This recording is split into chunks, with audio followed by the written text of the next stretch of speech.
Hello दोस्तों, स्वागत है आपका हमारे यूट्यूब चैनल प्रताप क्लासेज में। हम लोगों ने अभी तक भूगोल के टॉप 1 लाइनर प्रश्नोत्तर का सेट 1 सेट 2 देख चुके हैं। तो आज की क्लास में हम लोग सेट 3 करेंगे। तो चलिए आज की क्लास हम लोग शुरू करते हैं। हमारा पहला प्रश्न है, भारतीय जनसंख्या के इतिहास में किस काल को एक बड़ी छलांग कहा जाता है? तो इसका सही आंसर है 1961 से 1971 की ईस्वी को कहा जाता है। हमारा अगला प्रश्न है, सबसे कम महिला पुरुष अनुपात वाले भारतीय राज्य कौन सा है? तो इसका सही आंसर है हरियाणा। हमारा अगला प्रश्न है, जनसंख्या की दृष्टि से भारत का सबसे बड़ा राज्य कौन सा है? इसका सही उत्तर है उत्तर प्रदेश। हमारा अगला प्रश्न है, भारत में सबसे अधिक साक्षर केंद्र शासित प्रदेश कौन सा है? तो लक्षद्वीप भारत में सबसे अधिक साक्षर केंद्र शासित प्रदेश है। हमारा अगला प्रश्न है, भारत में जनसंख्या वृद्धि दर अधिक क्यों है? तो इसका सही उत्तर है क्योंकि मृत्यु दर में कमी आई है लेकिन जन्म दर उच्च बनी हुई है। हमारा अगला प्रश्न है, 2011 की जनसंख्या के अनुसार भारत के किस राज्य की जनसंख्या सबसे कम है? तो सिक्किम राज्य की जनसंख्या सबसे कम है 2011 की जनसंख्या के अनुसार। हमारा अगला प्रश्न है, सौर परिवार का सबसे बड़ा ग्रह कौन सा है? तो सौर परिवार का सबसे बड़ा ग्रह बृहस्पति है। हमारा अगला प्रश्न है, सौर मंडल का दूसरा सबसे बड़ा ग्रह कौन सा है? इसका सही उत्तर है शनि। शनि सौर मंडल का सबसे बड़ा ग्रह में दूसरे स्थान पर है। हमारा अगला प्रश्न है, बुध ग्रह पर उपग्रहों की संख्या कितनी है? तो इसका सही आंसर है 0। बुध ग्रह पर एक भी उपग्रह नहीं है। और हमारी पृथ्वी पर एक उपग्रह है जिसका नाम चंद्रमा है। हमारा अगला प्रश्न है, खगोल भौतिकी में बाह्य अंतरिक्ष में परिकल्पित उस छिद्र का नाम क्या है जहाँ से तारे और ऊर्जा की उत्पत्ति होती है? उसका सही आंसर है व्हाइट होल। हमारा अगला प्रश्न है, 8 ग्रहों में बुध किस स्थान पर स्थित है? इसका सही उत्तर है प्रथम। 8 ग्रहों में बुध सबसे पहला स्थान पर है।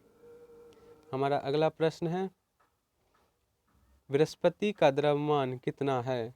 इसका सही उत्तर है बृहस्पति का द्रव्यमान लगभग सूर्य के द्रव्यमान का 1000वां भाग है। हमारा अगला प्रश्न है, सौरमंडल का सबसे चमकीला ग्रह कौन सा है? तो शुक्र। शुक्र सौरमंडल का सबसे चमकीला ग्रह है। हमारा अगला प्रश्न है, किस ग्रह को बौना ग्रह कहा जाता है? तो इसका सही उत्तर है प्लूटो। प्लूटो को बौना ग्रह कहा जाता है। अगला प्रश्न है हमारा, सूर्य या चंद्र ग्रहण में पृथ्वी के छाया के कितने भाग विभाजित होते हैं? इसका सही आंसर है 2 भाग। हमारा अगला प्रश्न है फिर, पृथ्वी के सबसे निकटतम तारा कौन सा है? तो पृथ्वी के सबसे निकटतम तारा सूर्य है। हमारा अगला प्रश्न है, सुएज नहर किसे जोड़ती है? तो सुएज नहर भूमध्य सागर और लाल सागर को जोड़ती है। हमारा अगला प्रश्न है, दक्षिण अफ्रीका में चारागाह को क्या कहा जाता है?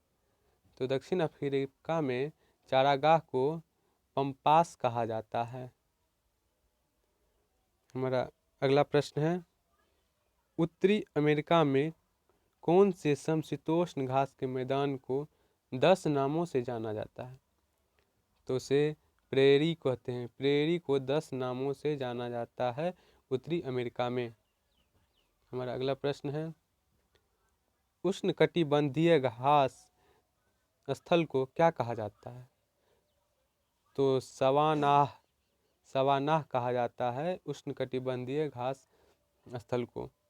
हमारा अगला प्रश्न है, शब्द स्टेप किस बायोफील्ड से जुड़ा है?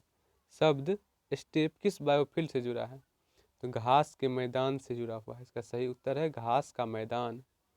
हमारा अगला प्रश्न है, किस देश में मुसलमानों की संख्या सबसे अधिक है? तो इसका सही उत्तर है इंडोनेशिया। इंडोनेशिया में मुसलमानों की संख्या सबसे अधिक है। तो अगला प्रश्न है हमारा, वन्य जीवों के कल्याण के लिए आरक्षित क्षेत्र को क्या कहा जाता है? इसका सही उत्तर है अभय वन। हमारा अगला प्रश्न है, सूर्य में कौन सी गैस सर्वाधिक मात्रा में पाई जाती है? तो इसका सही उत्तर है हाइड्रोजन। हाइड्रोजन सूर्य में सर्वाधिक मात्रा में पाई जाती है। हमारा अगला प्रश्न और आखिरी प्रश्न है, ग्रीन हाउस प्रभाव के लिए कौन सा गैस उत्तरदायी है? ग्रीन हाउस प्रभाव के लिए कौन सा गैस उत्तरदायी है? तो इसका सही उत्तर है कार्बन डाइऑक्साइड और नाइट्रस ऑक्साइड।